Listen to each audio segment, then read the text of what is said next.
When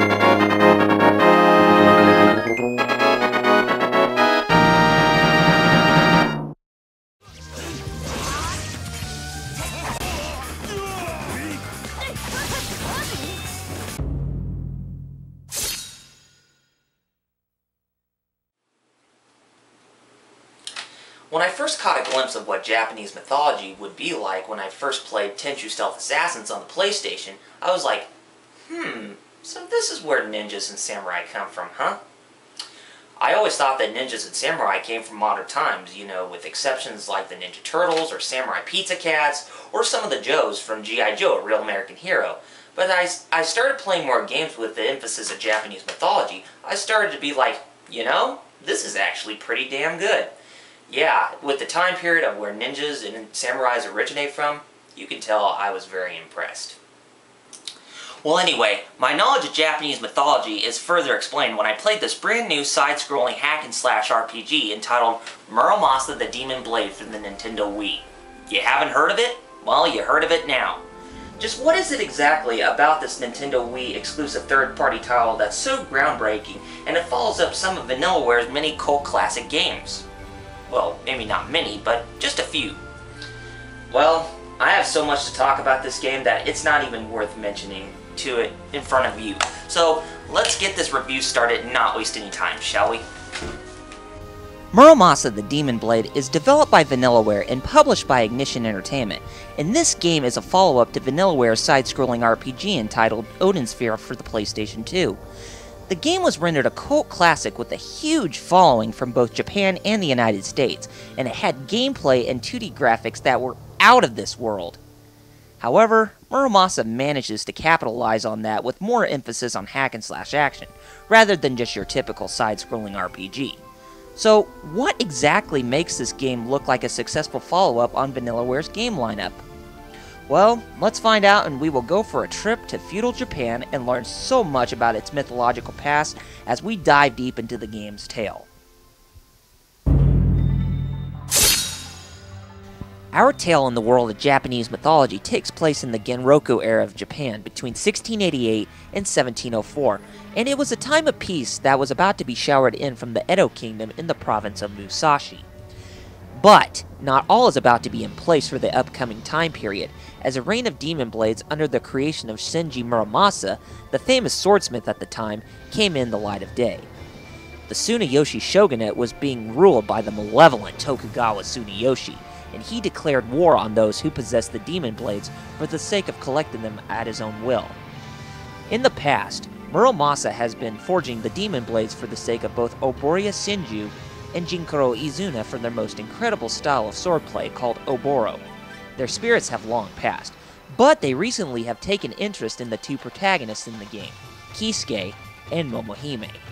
Kisuke is a young amnesiac ninja who has become a fugitive with no recollection of his past, and he must find out what has happened and end up helping his love interest turn the tide on Tokugawa Tsunayoshi's rule over all. Momohime, on the other hand, is the female protagonist, and she is a young and introverted princess who is possessed by the vile spirit of Jinkuro Izuna and does his bidding, but Jinkuro ends up being empathetic towards his host when on the journey through hell and back. Out of the two tales, Kisuke is the most strongest, as his story is more about tragic love, whereas Momohime's story is more on redemption. The whole story of Muramasa the Demon Blade is a mixture of both kabuki drama and Japanese folklore, because of the various references and similarities during the time of the Warring States. Overall, each character has a sense of vengeance, and it will be up to you to discover what the fates of both Kisuke and Momohime will become at the end.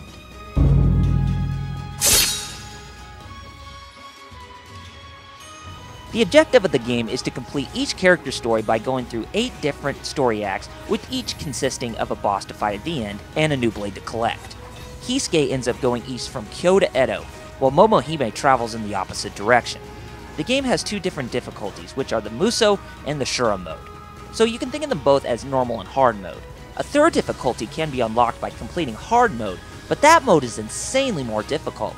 I mean, the premise of the third difficulty plays out more like the normal mode, but the problem is that you only end up having 1 hit point, and it does not grow upon leveling up your character. Oh well, anyway. The land of ancient Japan will consist of 16 different provinces for you to explore, with most of them having a dungeon for you to traverse in and complete for story progression. Within these provinces, you can explore the many different level areas for treasure, food, shops, or monkeys to take you to hot spring areas to restore you to complete health. Finding treasure in some of the areas are indicated on your map with an orange symbol that contains either equipment, supplies, food ingredients, and recovery items. When out and about to find food, there are restaurant huts to feed you with a variety of different meals to restore your health and give you more spirit points for forging the different Muramasa blades. But if you want, you can learn to cook different meals for yourself if you need to save yourself from finding a restaurant hut. But the problem is that you need the proper ingredients and cookbooks to tell you what to cook. The shops are all found by finding peddlers who carry items on one of those carrying sticks, and he sells you many different items for your inventory, everything from food ingredients, equipment, maps, and cookbooks, but at a price. As I said, you can find monkeys to lead you to restore you and your weapons to full health, but you can also find save points to do the exact same thing. But overall, the game's main core and the concept is the gameplay and the enemy battles and the forging of the many different Muramasa blades. You can use 3 blades in battle, and each are necessary to take down those who stand in your way. These blades vary in 2 different categories, long blades and short blades. The long blades are slow at attacking, but the damage range is humongous. The short blades, on the other hand, are quick to attack, but they do less damage. However, I find that between both those blades, they execute a balance that is well done in the heat of conflict. Your enemies will range from ninjas, samurai, monks, thugs, you know, those guys who hop around on one foot with an umbrella and rusted blade, various demons, the Oni, and spirits of the undead. These enemies are a piece of cake when playing on the normal difficulty, but the harder and extreme difficulties require you to evade, block, and parry the many enemies that appear on screen, as their AIs have improved. Defeating your enemies will help you collect experience points to level up your characters, collect money to buy more items, or travel different locations based on the boat crewmen in the different provinces, and collect souls for forging the 108 blades that are available for you to use. Speaking of which, Forge Mode is where you can use the spirits and souls currency to upgrade the many Muramasa blades that are available. All the blades are displayed on a tree grid, and each shows what your strength and vitality have to be at in order to equip them for battle.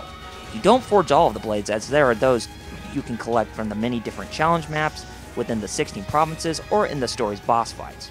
But once you obtain these special blades from the bosses, you can use them to destroy their specific colored barriers to help you gain access to new locations.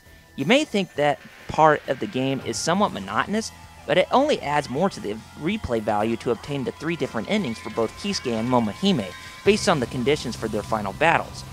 With the amount of content for the concept, it is mind-blowingly insane and really fun for a game that resorts to sticking to something simple.